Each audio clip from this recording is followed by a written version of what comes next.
ವಿಜಯಪುರ ನಗರದಲ್ಲಿ ತಡರಾತ್ರಿ ಪೊಲೀಸರಿಂದ ಗುಂಡಿನ ಸದ್ದು ಕೇಳಿಬಂದಿದೆ. ಸುಶೀಲ್ ಕಾಳೆ ಹಂತಕರ ಕಾರ್ಯಾಚರಣೆಗೆ ಇಳಿದಿದ್ದ ಪೊಲೀಸರ ಮೇಲೆ ಆರೋಪಿಗಳು ಏಕಾಏಕಿ ಹಲ್ಲೆಗೆ ಮುಂದಾಗಿದ್ದಾರೆ. ಈ ವೇಳೆ ಗಾಂಧಿ ಚೌಕ್ ಸಿಪಿಐ ಪ್ರದೀಪ್ ತಳಕೇರಿಯಿಂದ ಫೈರಿಂಗ್ ಆಗಿದೆ. 3 ಸುತ್ತು ಗುಂಡು ಹಾರಿಸಿರುವ ಸಿಪಿಐ ಪ್ರದೀಪ್ ತಳಕೇರಿ ಅವರು ಆರೋಪಿಗಳಾದ ಆಕಾಶ್ ಕಲ್ಲವಳಗೋಳ್, ಸುದೀಪ್ ಅಲಿಯಾ ಸುಭಾಷ್ ಬಗ್ಲಿ ಇಬ್ಬರು ಆರೋಪಿಗಳ ಕಾಲಿಗೆ ಗುಂಡು ತಗುಲಿದೆ.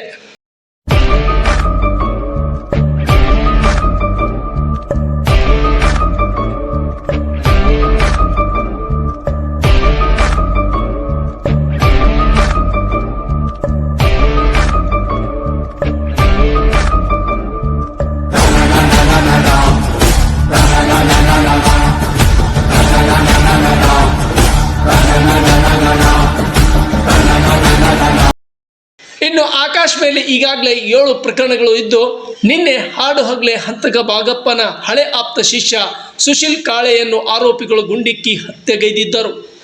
ಈ ಪ್ರಕರಣವನ್ನು ಬೆನ್ನಟ್ಟಿದ್ದ ಪೊಲೀಸರು ಆರೋಪಿಗಳ ಬಂಧನಕ್ಕೆ ಹೋದಾಗ ಆರೋಪಿಗಳು ಪೊಲೀಸರ ಮೇಲೆ ಹಲ್ಲೆಗೆ ಯತ್ನಿಸಿದ್ದಾರೆ.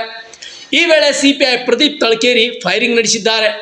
ಇನ್ನು ಇಂಡಿಗೆ ಸಿಎಂ ಬಂದ ಹಿನ್ನೆಲೆ ಬಂದೋಬಸ್ತ್ನಲ್ಲಿದ್ದ ಪೊಲೀಸರು ಆಗ ಇತ್ತ ವಿಜಯಪುರ ನಗರದಲ್ಲಿ ಹಂತಕರು ಸುಶೀಲ್ ಕಾಳೆಯನ್ನು ಹತ್ಯೆಗೈದಿದ್ದರು. ಒಟ್ಟಿನಲ್ಲಿ ವಿಜಯಪುರದಲ್ಲಿ ದುಷ್ಕರ್ಮಿಗಳನ್ನು ಸದೆಬಡಿಯಲು ಮುಂದಾಗುತ್ತಿರುವ ಪೊಲೀಸರ ಮೇಲೆಯೇ ಆರೋಪಿಗಳು ಹಲ್ಲೆ ನಡೆಸುತ್ತಿರುವುದು ನೋಡಿದರೆ ಪೊಲೀಸರ ರಕ್ಷಣೆ ಕೂಡ ಮಹತ್ವದಾಗಿದೆ. Suraj Risaldar, news desk, tsunami TV, Muddebihal.